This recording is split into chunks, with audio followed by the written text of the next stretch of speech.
welcome back to The Week Ahead. Now, regular listeners to this podcast know that every episode, my goal is pretty simple. It's to help us separate the headlines from the signals that actually matter.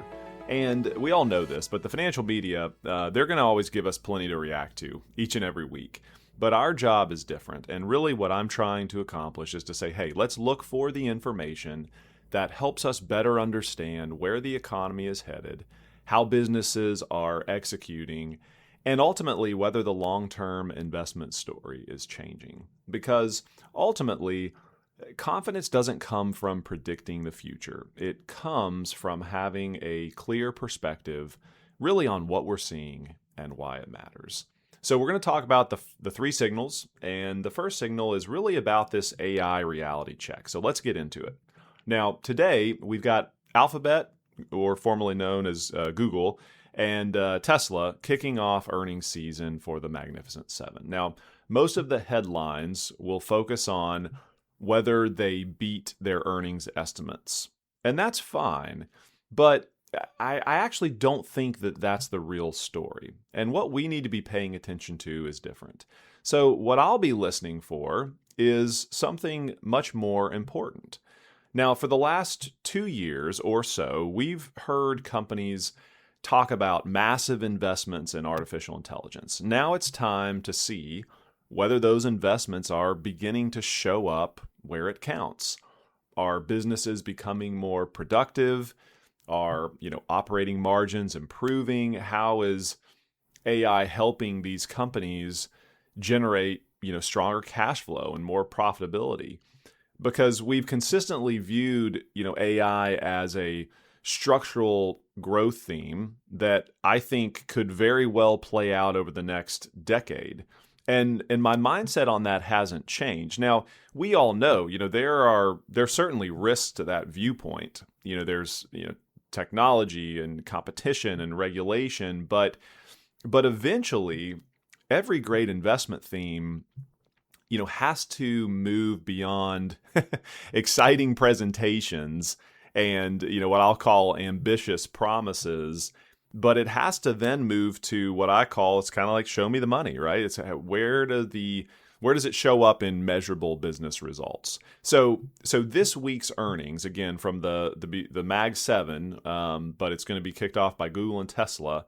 This week's earnings, it's going to give us one of the first, I think, meaningful opportunities to really see whether that transition is beginning. And I'm going to talk a little bit more about AI and some underlying implications of that here in a bit. But for our second signal, we're going to look at this difference between vision and execution. And as we all know, over the last couple months, the hype and the story that had been in the news for quite some time had been the SpaceX story. And this company has, experienced significant volatility after postponing another Starship test flight.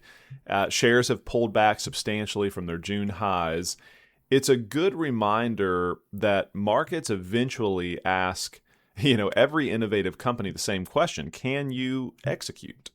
And history is full of businesses that experienced significant volatility long before they became great investments. And I want to give a few examples, right? Because if we think about it, Meta is one that stands out to me. Meta is a good example. There were multiple points in history when investors questioned the strategy. Now, Meta is, for most of us, I think we know this, but Meta is Facebook. There were points in time where everyone questioned the strategy, the spending, and even the future of the business. But today, most people remember the outcome. Very few remember the uncomfortable journey. And that doesn't mean that every company ultimately succeeds, because that's certainly not the case. But it's a really simple reminder that volatility and business quality are not the same thing. Markets can be emotional in the short run, but business execution is what wins over the long term or the long run. And speaking specifically to SpaceX, we've had many conversations with a lot of our clients over the last couple months around, do we participate in the IPO right after the IPO? What about the pre-IPO? What's the opportunity? what's the risk? And our position, and it's continued to be our position, that we really didn't want to take advantage of the IPO and get caught up in the fervor and hype. And really we've seen it play out how we thought it would, which is we'd probably see a pop upwards. We've seen things cool off, and now we're kind of back to really where it listed at. And so over the long run, hey, you don't want to bet against Elon Musk, in my opinion. I mean, he's done a pretty good job at building some businesses, right? Whether you like him or hate him.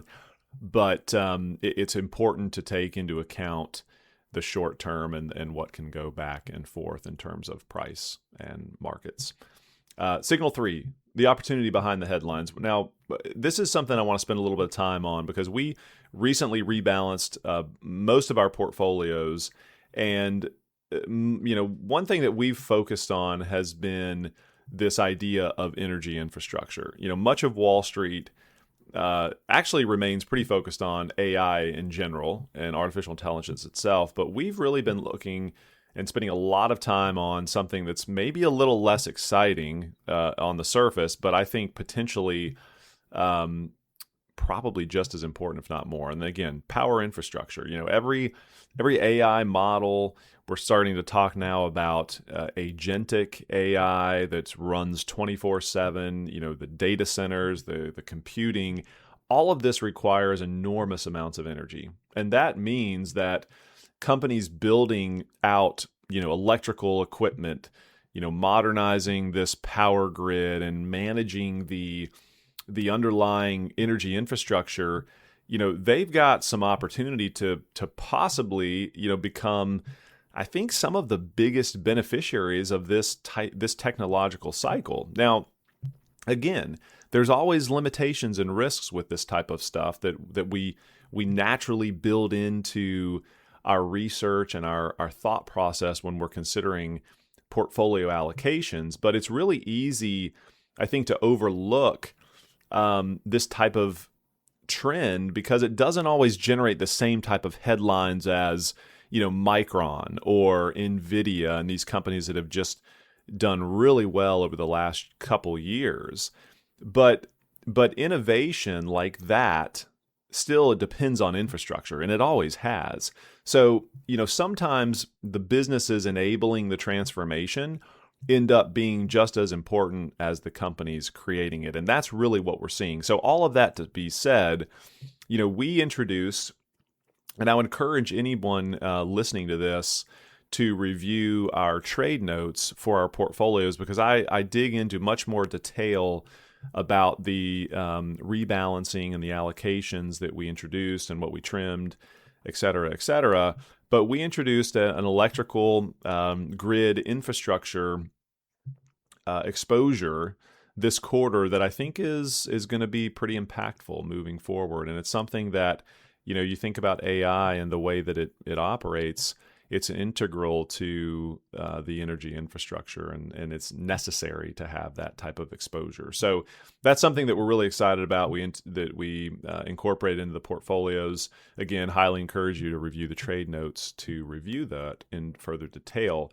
But that's one area, and that rounds out our Signal 3. So couple things before we wrap up. What will we be watching this Friday? Friday brings the latest, what they call it, the Flash Manufacturing and Services PMI reports. Now, again, just think of this as one of the better real-time health checks, right, on the U.S. economy.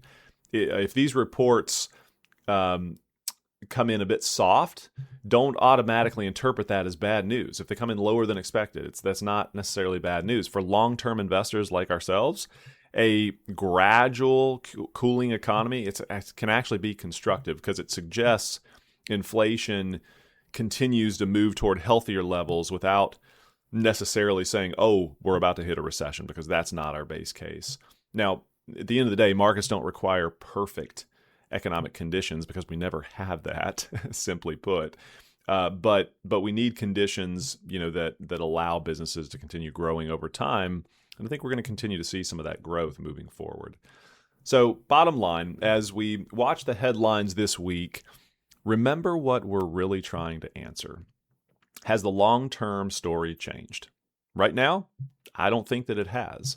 What we're seeing is a market that's becoming more selective. There's no doubt about that.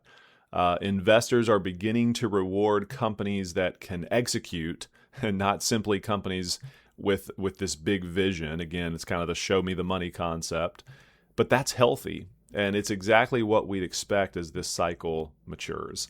So instead of asking whether, every earnings report beats expectations by a penny or two, or whether, every economic report comes in exactly on target, I'd encourage us to focus on the bigger picture. Are businesses becoming more productive? Are they allocating capital wisely?